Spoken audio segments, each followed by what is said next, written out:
भारत में भी अब कई स्टार्टअप कर्मचारियों को नौकरी से निकाल रहे हैं। ताज़ा मामला फूड एग्रीगेटर जोमेटो का है। जोमेटो ने शनिवार को कहा कि वे अपने 3% कर्मचारियों को नौकरी से हटाएगी। देश भर में जोमेटो के लगभग 3800 कर्मचारी हैं। शुक्रवार को ही जोमेटो के सह संस्थापक मोहित गुप्ता ने कंपनी छोड़ दी और उसी के बाद कंपनी की तरफ से कर्मचारियों की छंटनी को लेकर यह बयान जारी किया गया। सर, क्या यही वजह है कि भारत में जोमेटो ने भी छंटनी की है? अब भारत की जो स्टार्टअप्स हैं उन स्टार्टअप्स में छटनी का अगला हिस्सा ई कॉमर्स कंपनियों की तरफ बढ़ता दिखाई दे रहा है। और अगर आप जेफ बेजोस के बयान से संकेत लेना चाहें तो जोमेटो एक ऐसी कंपनी थी जिसके पास रेवेन्यूज़ आ रहे थे, वो सर्विस प्रोवाइड कर रही थी। इससे पहले जिन कंपनियों में हमने छटनी देखी थी उनमें से कई सारी कंपनियों के पास तो बड़े रेवेन्यूज़ भी नहीं है। फिनटेक या एडटेक कंपनियों के पास उनकी तो चुनौतियाँ अब दूसरे तरफ से थी। जोमेटो बाजार में लिस्टेड कंपनी है, जोमेटो को इन्वेस्टमेंट भी मिला और जोमेटो के पास एक बिजनेस मॉडल, एक रनिंग बिजनेस मॉडल है। और ये बताता है कि स्टार्टअप सेक्टर की मंदी या यूनिकॉर्न्स की मंदी अब उन सेक्टर्स में भी फैल रही है जहां कम से कम एक बिजनेस मॉडल ऑपरेट कर रहे हैं। पर जोमेटो काफ़ी बड़ा नुकसान उठा रही है लगातार हर साल उस दृष्टि से। और जोमेटो जैसी कंपनी अगर अपने यहाँ छटनी शुरू करेगी तो हमें बहुत सारे और ऑनलाइन पोर्टल्स में छटनी का अगला दौर शुरू होता दिखाई देगा। ये संकेत इस समय मिल रहा है। इस बीच reserve bank governor Shaktikanta Das ने भी वैश्विक मंदी को लेकर आगाह किया है। आरबीआई गवर्नर ने कहा है कि दुनिया में जिस तरह से ब्याज दरों में बढ़ोतरी की जा रही है उसकी वजह से आर्थिक मंदी गहराने का खतरा बढ़ गया है। सर, ऐलान कर दिया रिजर्व बैंक गवर्नर ने भी कि दुनिया भर में मंदी आ रही है। रिजर्व बैंक गवर्नर पर बात करें उससे पहले आप से अनुरोध करेंगे कि इंटरनेट क्षेत्र में ये हो क्या रहा है, क्यों इतनी छटनी हो रही है, मंदी क्यों इतनी गहरी लग रही है। दुनिया का सबसे बड़ा सेल्समैन है, सबसे बड़ी कंपनी मांग में टूटने की और लोगों को खरीदारी ना करने की सलाह दे रही है।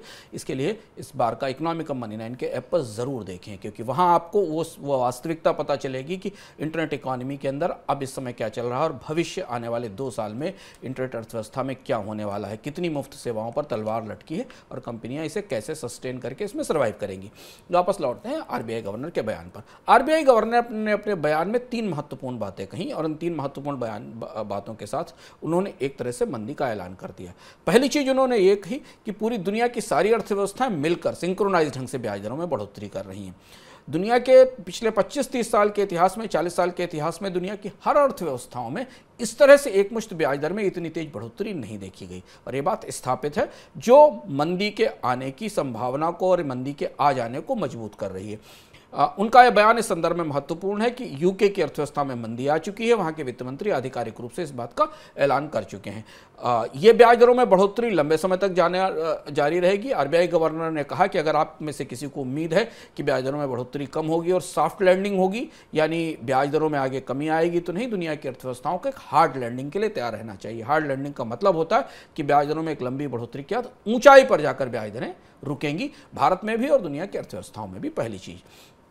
दूसरी बात उन्होंने जो कही वो दूसरी बात और महत्वपूर्ण थी। उनका एक कहना था कि पूरी दुनिया में जिस तरीके की अनिश्चितता बनी हुई है आर्थिक रूप से नीतियों को लेकर अलग अलग जगह, वो अनिश्चितता रिकवरी के प्रयासों को, अर्थव्यवस्थाओं में बढ़ोतरी के वापसी के प्रयासों को बुरी तरह प्रभावित कर रही है। और अनिश्चितता रोज बदल रही है, बढ़ रही है। इसकी एक बड़ी वजह जियोपॉलिटिकल सिचुएशंस हैं, युद्ध की परिस्थितियां हैं, तनाव की परिस्थितियां।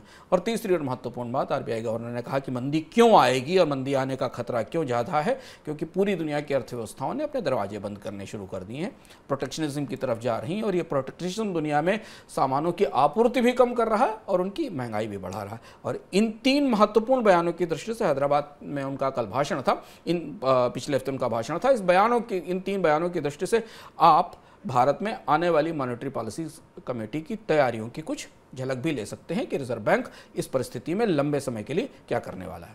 और जिस महंगाई का जिक्र रिजर्व बैंक गवर्नर ने किया, इस महंगाई को और बारीक से और गहराई से अगर आप समझना चाहते हैं तो आप पिछले हफ्ते का इकोनॉमिकम देखिए, क्योंकि वहां हमने आपको बताया कि मरी हुई मंदी में कैसे सबने मिलकर जान डाली। वो महंगाई कैसे आई, महंगाई कौन लाया, इस सब कुछ आपको पता चलेगा पिछले हफ्ते के इकोनॉमिकम में। टाइटल था क्या से क्या हो गया देखते देखते, और जो अंशुमान जी ने बताया उसका टाइटल था ढोल में पोल।